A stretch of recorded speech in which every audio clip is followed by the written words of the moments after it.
So in today's video, what I want to do is I want to talk about my golf swing, and in particular the thing that I am always searching for and trying to find inside practice sessions and also take onto the golf course. Now admittedly, this year hasn't been a huge year for playing a lot of golf, but like a lot of golf pros, I'm hoping that next year will bring an opportunity to play some more golf, and that's one of the things that I'd love to do, both on the channel but also for myself equally. Okay, now some of you may have already seen me and my wife Anna, we've set up a separate YouTube channel called Married to Golf, and that will give me an opportunity to play some golf whilst also teaching Anna, and we'll be doing other content there, so make sure you subscribe to that if you haven't already done so. But in terms of today's video, I'm just going to basically hit some shots here with the 7-iron, hitting some range balls into a little bit of a wind here, obviously at the driving range at Four Ashes. I'm going to hit some shots, talk to you a little bit about like the feels, but ultimately what it is that I'm really trying to work on. And the thing that I'm always trying to basically get my students to work on very much as well, when it comes to, giving, lessons equally. So, and, although I'm hitting some 7-irons, the feeling would always stay the same. So the first thing is that hopefully you can see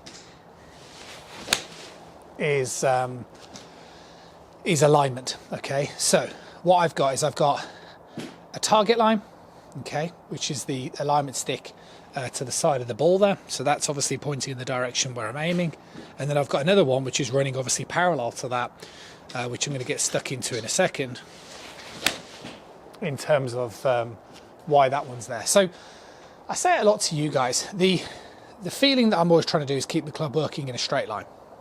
Now what I mean by that is, and that's why I've got these alignment sticks down to help you sort of see this, so when I get set up and I take this club back, you can see the way that my club head, yes, it's going to work on an arc. Okay, so I'm not saying it literally travels like this in a straight line, but the club shaft does. And I think that's an important thing to understand. So I tend to do this with lessons in a couple of ways. So one of the things that I'll often do is I'll use a laser pen, which hopefully will show up on the camera. And if I just move the ball up just to make sure. So if the laser pen represents the club shaft, okay, then you can see the way as I take that back, see the way the laser pen travels in a straight line. So the thing that a lot of people don't understand is that the shaft of the golf club itself is traveling in a straight line, but because your hands and arms work to the side of your body in the golf swing, that's why the club head kind of comes around. So if you kind of take the club back too much this way, that means you're too much inside and that means you're too much outside. But what you're trying to do, particularly, well, you're trying to do it at every stage, but particularly in this hitting area, you need to make sure that club shaft is traveling very much in a straight line, particularly at the bottom part of that golf swing area there, right? And if that doesn't show up massively on video, apologies, but I'll try and do my best that I can, so it's like so.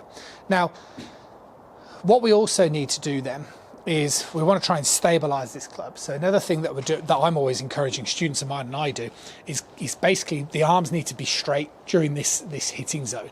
Okay, that's the feeling, okay, that my arms are straight.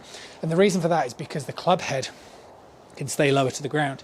And if the club head stays much lower to the ground, that's going to give me a consistent flat spot, right? Which basically means where that club's striking down. So if my club comes down too steep, then the chance of consistency, whilst if I keep that club really sort of nice and straight and also very low to the ground during that stage, then that's going to increase my chances of a good strike. Okay, so similar like that one there. So those are a couple of things that I'm doing. The last thing that I'm doing is I'm trying to make sure that, so if I swing back here up, and then as I come down, I'm trying to rotate my body so it feels like I'm pulling the club to the side of me this way. So I never want to feel like I'm moving towards the ball, because that would mean I have to use excessive hands. And the better I rotate through the ball, which means the more I can pull it this way, the more the face will feel open. So if I was to sort of show you, like, take it back like so, up and then down, so I really feel like if I can turn and then bring my left arm and come into this area, that's my feel, is that I'm basically, the club head is traveling in a straight line through that hit, so it's not working in to out or out to in, it's traveling nice and straight, so it's running through the target line. But I also feel like that club face is slightly open, and that's because I want to feel like my body's slightly open when I hit it, so my face can stay really square and stable through this hitting zone. Okay, like so. Now, let's try and hit one more. So good alignment, and then straight up, and then straight down, left the face a little open, but again, decent contact and fine. So a good way that you guys can practice this is do it with some short shots first. And then so get yourself set up and just open up your body just a little bit. So the way I've just opened up my body, and then from there you can just take the club straight back and just feel like you hit it, but without any, see the way I feel, like I say to everyone who has a lesson, try and hit some shots. Once they've sorted out the backswing, I'll always say try and hit some shots with a feeling that the face is more open. And what that means is that you can then hit it. See the way my forearm stays pointed up towards the sky. And I can just feel like I'm pulling my body around.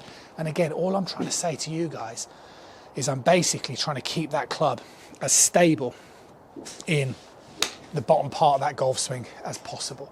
And that's what gives me consistency, although I don't get a huge amount of time to practice, although I don't get a huge amount of time to hit golf balls and stuff.